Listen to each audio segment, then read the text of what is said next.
ये लॉन है, इस लॉन में इंजीनियर बैठे हुए थे, हड़ताल चल रही थी और इस बालकनी में नारायण दत्त तिवारी उत्तर प्रदेश के विद्युत मंत्री थे, तब ऊर्जा मंत्री नहीं थे, विद्युत मंत्री थे। वह यहाँ पर सवेरे सवेरे आ गए थे नारायण दत्त तिवारी, और सवेरे आने के बाद तिवारी जब आए तो लोगों ने उनको, क्योंकि लॉन भरा हुआ था, तो लोग उनको जो है सीढ़ी से ले गए और ये बालकनी मंच थी। इसी बालकनी पर खड़े होकर नारायण दत्त तिवारी ने यह घोषणा किया था कि उत्तर प्रदेश के मुख्यमंत्री पंडित कमलापत त्रिपाठी ने मुझे यहाँ भेजा है और आपको यह कहने के लिए भेजा है कि अब आज उत्तर प्रदेश की विधानसभा में यह घोषणा कर दी जाएगी कि हेंसफोर्थ आज के बाद उत्तर प्रदेश राज्य विद्युत परिषद का चेयरमैन एक बिजली इंजीनियर होगा और आप अपनी हड़ताल को वापस लेंगे। तो यह हुआ जब नारायण दत्त तिवारी ने यही आके ये घोषणा किया था। बाद में 10 बजे के बाद जब विधानसभा शुरू हुई तो विधानसभा शुरू होते ही विधानसभा में विद्युत मंत्री बैठे, उन्होंने इस बात की घोषणा कर दिया था। तो एक परिणत हुई थी एक आंदोलन की। तो इस अवसर पर मैं याद करना चाहूँगा डॉक्टर के राव, डॉक्टर के लक्ष्मण राव, जो इंजीनियरिंग के पद्म विभूषण भारत रत्न के बाद दूसरा बड़ा सबसे बड़ा अवार्ड है। डॉक्टर के राव भारत के विद्युत मंत्री, भारत के विद्युत मंत्री। अभी जो लोग हमारे सहयोगी हैं वह के अशोक राव का नाम सुनते होंगे, के अशोक राव उन्हीं के सुपुत्र हैं, डॉक्टर के राव। तो डॉक्टर के राव भारत के विद्युत मंत्री थे। जब यहाँ पर इंजीनियर्स की हड़ताल चल रही थी यूपी, तो डॉक्टर के राव ने पार्लियामेंट में खड़े होकर कह दिया कि इंजीनियर्स की मांग सही है। तो इंदिरा गांधी ने उनको अपने चैम्बर में बुलाया।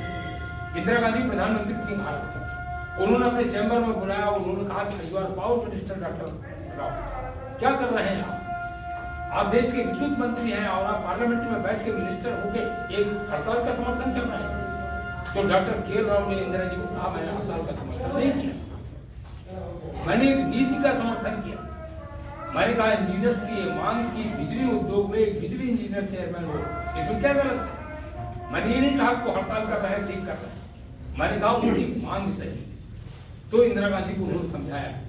इंदिरा गांधी ने कहा ठीक है, कमलापत त्रिपाठी को फोन। तो कमलापत त्रिपाठी को फोन मिलाएंगे। तो इंदिरा जी ने उनको आदेश दिया कमलापत त्रिपाठी को कि कल उत्तर प्रदेश में आप घोषणा करिए कि उत्तर प्रदेश में यूपीएससी का चेयरमैन एक बिजली। तो जो सबसे की रोल प्ले किया था वह डॉक्टर के लक्ष्मण राव, जो भारत के विद्युत मंत्री थे, उनकी सबसे बड़ी भूमिका तो उन्होंने इंदिरा गांधी को समझाया। डॉक्टर के राव, तो डॉक्टर के राव की वैसे भी बहुत बड़ी भूमिका थी। मैं आपको बता दूं, जब मैं इंजीनियर्स को याद करता हूँ तो मोक्षगुंडम विश्वेश्वरैया के बाद 2 इंजीनियरों का नाम आप कभी भूल नहीं, एक डॉक्टर के राव का और एक डॉक्टर एपीजे का। ये 2 नाम आप कभी नहीं भूल सकते। क्यों नहीं भूल सकते? डॉक्टर के राव वह व्यक्ति थे 1965 में जब पाकिस्तान से युद्ध हुआ, तो 1965 की युद्ध के समय हो सकने वाले जो लोग नई उम्र के लोग हैं वह जानते हैं इस बात को। एक लाल गेहूं आता था अमेरिका से, PL 480 के अंतर्गत, PL 480 कहते हैं, पब्लिक लॉ 480। वह लाल गेहूं वहाँ के जानवर नहीं खाते थे, फेंका जाता था और उसको यहाँ राशन की दुकान में छोटे छोटे बच्चे हम लोग लाइन में लगा दिए जाते, लाइन में लग के लेके आते थे। उसकी रोटी जो है खींच जाती थी रबर की तरह से। तो इससे इंदिरा गांधी बहुत दुखी थी। लाल बहादुर शास्त्री ने तो कह दिया था लिंडन जॉनसन कि हमें आपका अनाज नहीं चाहिए, लेकिन इंदिरा गांधी इस बात से दुखी थी। इंदिरा गांधी जब प्रधानमंत्री बनी तो डॉक्टर के राव को उन्होंने विद्युत मंत्री बनाया। डॉक्टर के राव से उन्होंने पूछा कि हम आत्मनिर्भर कैसे बन सकते हैं खाद्यान्न के मामले में, कि अमेरिका से लाल बहादुर शास्त्री ने अनाज लेना बंद कर दिया, मैं भी नहीं लूँगी, लेकिन आत्मनिर्भर बनने का फार्मूला बताइए। तो डॉक्टर के राव ने कहा कि REC का गठन करिए, rural electrification corporation. Indira ji ने पूछा REC के गठन से खाद्यान्न में कैसे आत्मनिर्भरता आ जाएगी। उन्होंने कहा ग्रामीण विद्युतीकरण निगम बनेगा तो गांव-गांव तक बिजली पहुंचेगी, और जब गांव-गांव तक बिजली पहुंचेगी तो किसान को सिंचाई के लिए पानी की दिक्कत नहीं होगी। और भारत की भूमि शस्य श्यामला है, एक बार पानी मिल गया तो हम खाद्यान्न का तो निर्यात करेंगे। खाद्यान्न में आत्मनिर्भर तो बहुत। आज जो सपना आप देख रहे हैं कि हम खाद्यान्न में आत्मनिर्भर हैं, यह डॉक्टर के राव का देखा हुआ सपना। ग्रामीण विद्युतीकरण निगम का गठन हुआ डॉक्टर के राव उन्होंने गठन। एपीजे कलाम का मैं स्मरण इसलिए करूंगा कि जब 1971 के वार में अमेरिका ने 7वां खेड़ा ला के खड़ा कर दिया था हिंद महासागर, और ये धमकी थी कि या तो वापस जाओ ईस्ट पाकिस्तान से और नहीं तो न्यूक्लियर अटैक भारत पर अमेरिका करने के लिए तैयार था, तब हम लोगों को सोवियत यूनियन की मदद लेनी पड़ी और सोवियत यूनियन की मदद से उसकी आणविक पनडुब्बियों ने घेर लिया 7वें बेड़े को, और तब अमेरिका को मुंह खानी पड़ी। लेकिन ये दर्द भी इंदिरा गांधी के मन में, तब उन्होंने इनको बुलाया एपीजे कलाम, और एपीजे कलाम से उन्होंने कहा मिसाइल मैन कि कैसे हमको इससे मुक्ति मिलेगी। जब तक हम आणविक नहीं होंगे, आणविक जब तक हम नहीं होंगे तब तक कल फिर ऐसी धमकी हमारे सामने आ सकती है। तो खाद्यान्न के मामले में आत्मनिर्भर भारत को एक इंजीनियर डॉक्टर के राव ने बनाया, और भारत को आणविक न्यूक्लियर एक दूसरे इंजीनियर एपीजे कलाम। 1974 का जो पोखरण का न्यूक्लियर एक्सप्लोजन है, आप देख लीजिए फोटो निकाल के कौन खड़ा है इंदिरा गांधी पर, एपीजे कलाम खड़े, क्योंकि उनका सपना। तो इन दो इंजीनियरों ने इतना बड़ा काम इस देश में किया है कि मैंने आपको कहा मोर्च सेकुंडम विश्वेश्वरैया के बाद अगर किन्हीं इंजीनियर्स का मैं स्मरण करता हूँ तो वह एपीजे कलाम और डॉक्टर के। इन्हीं के बाद से मैं भटक रहा था, तो वह हड़ताल जो है एक ऐतिहासिक हड़ताल, और उस हड़ताल के परिणाम स्वरूप 1973 में यहाँ पर इंजीनियर कैबिनेट एक कैलेंडर अभी विद्युत अभियंता संघ ने जारी किया। उस कैलेंडर में 12 महीने में अब इन्होंने कहा कि इंजीनियरिंग मैनेजमेंट की उपलब्धियां बताइए। तो मैंने प्रभात जी को कहा, जो महासचिव है विद्युत अभियंता संघ के, कि महीने तो आपके 12 होते हैं, तो फिर हमें तो बहुत सी उपलब्धियां काटनी पड़ेगी, 12 से ज्यादा बता नहीं सकते, तो 12 ही होते हैं ना। हमने कहा हर दिन का बताते तो 365 लिख सकता था मैं, लेकिन फिर 12 उपलब्धियां हम लोगों ने लिखी। वो सारी उपलब्धियां जो है वह सारी की सारी उपलब्धियां इंजीनियरिंग मैनेजमेंट की उपलब्धियां, और 77 करोड़ का घाटा एक साल में होना या कोई खास बात नहीं है, लेकिन 95,000 करोड़ का घाटा होने के बाद अगर बेशर्मी से आईएएस प्रबंधन यहाँ पर बैठा रहे और बेशर्मी से राजनीतिक भी उस आईएएस प्रबंधन का बचाव करते रहे, तो देश का इससे बड़ा दुर्भाग्य कोई नहीं है। मैंने कहा नेताजी के सपनों का भाग हम नहीं बना सकते, लेकिन यह नेताजी के सपनों का भाग नहीं है।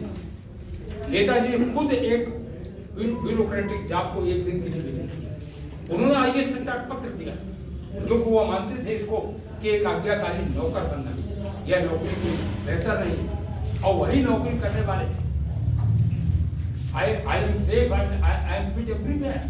तो इस नीति के विरुद्ध निश्चित रूप से अगर आज हम लोग कोई प्लेस लेते हैं, कोई संकल्प लेते हैं नेताजी सुभाष चंद्र बोस के जन्मदिन पर, तो हमें सबसे बड़ा संकल्प लेना चाहिए कि व्यवस्था में परिवर्तन, और व्यवस्था में परिवर्तन के लिए सबसे पहले जरूरी है कि जो लोग किसी बात के लिए रिस्पॉन्सिबल नहीं है, जिनको किसी बात की जानकारी नहीं है, जो लोग कुछ जानते ही नहीं है, अरे अजीब सी बात, यहाँ पर सभी इंजीनियर्स नहीं बैठे।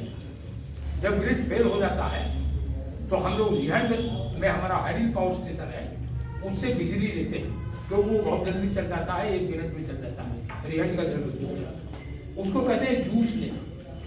तो ये AK सिंह वही काम करते हैं। तो आज जो आईएएस चेयरमैन थे, ये हुआ कि जूस दिया जा रहा है, तो आईएएस चेयरमैन जो थे उनका जूस देने के लिए रिहंड बिजली का भी जरूरत क्यों पड़ रही? जूस तो शक्तिकोण में नीचे भी कर रहा है। आप बताइए इन लोगों से पावर डिपार्टमेंट चलवाएंगे जो शक्तिकोण में नीचे सड़क से जूस खरीद रहे थे? ये रियल घटना बता, आपको समझ में आ गया ना, ये रियल घटना बता। वो जूस ले रहे थे सड़क से, यहाँ से शक्तिकोण से जूस खरीद रहे थे। तो क्या वक्त आ गया है कि ललकार के जो नौजवान साथी, मैं आप लोगों को इस बात का आह्वान करना चाहता हूं, जहां कहेंगे मैं खड़ा हूं इस बात के लिए। हम किसी के विरोधी नहीं, हम आईएएस के विरोधी नहीं, लेकिन जिसका जो काम है वो अपना काम करे, और अगर किसी जगह पर काम करने के लिए आया है तो उसकी जिम्मेदारी ले, और जिम्मेदारी ले तो उसकी गलतियों का दंड भी उसको मिलना चाहिए। 95,000 करोड़ रुपए के खाते के लिए जो लोग जिम्मेदार हैं, उन सब लोगों को बर्खास्त किया जाना चाहिए, उन पर कार्रवाई की जाए। इसलिए इनको तत्काल हटाने की मांग उठनी चाहिए। और आज ही यह समाचार पत्रों में आज ही ये बात जाए कि नेताजी के जन्मदिन पर यह संकल्प लिया। मैं फिर एक बात आपको कहूँ, भारत में 3 प्रकार के प्रवृत्ति के लोग बताए हैं। एक वह प्रवृत्ति के लोग बताए हैं कि जो कार्य लेते ही नहीं, कहते छोड़ देते हैं, लेते ही नहीं कार्य। दूसरी प्रवृत्ति उन लोगों की होती है जो लेते हैं और बीच में छोड़ देते हैं, और तीसरी प्रवृत्ति उन लोगों की है जो उस कार्य को अंजाम तक पहुंचाते हैं। तो स्वामी विवेकानंद के शब्दों में कहें तो स्वामी विवेकानंद इसको दूसरे ढंग से कहते हैं। स्वामी विवेकानंद कहते थे कि बड़ा कार्य जब भी कोई लेता है तो पहले चरण में लोग उसका उपहास हो, अच्छा ये काम नहीं किया, ऐसा करेगा जो है, उसका उपहास उड़ाते हैं। और दूसरे चरण में जब देखते हैं कि तो उपहास उड़ाने पर रुका नहीं, तो आगे बढ़ा जा रहा है, तब प्रतिरोध शुरू होता है, अच्छा ये तो करने जा रहा है। लेकिन तीसरा चरण भी आता है, स्वामी विवेकानंद कहते हैं वह स्वीकृति का चरण होता है, एक्सेप्टेंस का चरण। और तीसरे चरण में सब लोग ताली बजाते हैं और कहते हैं सफलता प्राप्त। तो तीसरे चरण के हम लोगों को संकल्प लेना चाहिए कि हम इसको कामयाबी की मंजिल तक लें। 23 जनवरी 2022 को जब हम यहाँ पर करते हैं तो यह न बोलना पड़े, अपने मन में अगर यह गांठ बांध लें, अपने मन में अगर यह संकल्प हम कर लें तो कोई कारण नहीं कि यहाँ से न जाए। AK सिंह जनरल सेक्रेटरी थे, AK सिंह को याद होगा, 2 दिन एक रात के अंदर 3 IAS अधिकारियों को हम लोगों ने यहाँ से खदेड़ दिया। एक रात में 3 लोग खदेड़ दिए और इन लोगों के पैर हिल गए थे, लेकिन परिस्थितियां हैं उसके बाद फिर आ गए। लेकिन अब तो उल्टा हो रहा है, तब डरे डरे रहते थे, अब तो उल्टा हो रहा है, अब वो डरवाने की कोशिश कर रहे हैं। मतलब इसकी भी शर्म नहीं है कि घाटे बढ़ते जा रहे हैं, इसकी भी शर्म नहीं कि उनका कोई उत्तरदायित्व नहीं है। तो इसलिए नेताजी के जन्मदिन पर और ज़्यादा कुछ मैं नहीं कहूँगा। नेताजी के प्रति हम लोगों का सच्चा श्रद्धा सुमन यही होगा, और कि उनके सपनों का भारत जो एक सशक्त भारत, और सशक्त भारत कब होगा? जब इंजीनियरिंग का काम इंजीनियर करें, डॉक्टर का काम डॉक्टर करें, सब लोग अपना अपना काम करें, कोई किसी दूसरे काम में दखल नहीं। IAS की सेवा से हमें कोई इतराज नहीं, किसी IAS अधिकारी से हमें कोई विरोध नहीं, लेकिन जो काम है इंजीनियरिंग का वह इंजीनियर करें। इस संकल्प के साथ आज अभियंता एकात्म दिवस पर किया हुआ वो गौरव, इसी जगह पर हम लोगों ने गौरव प्राप्त किया। और मैं तो 1973 के नवंबर में नौकरी आया, लेकिन मैं 47 साल से इस चीज़ को देख रहा हूँ, प्रभाव हो इस बात का, और मुझे पीड़ा होती है।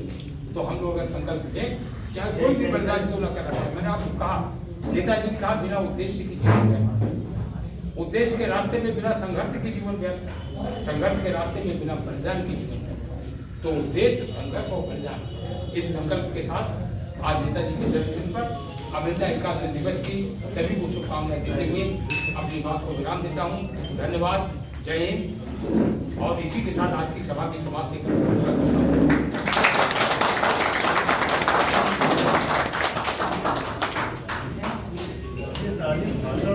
सभा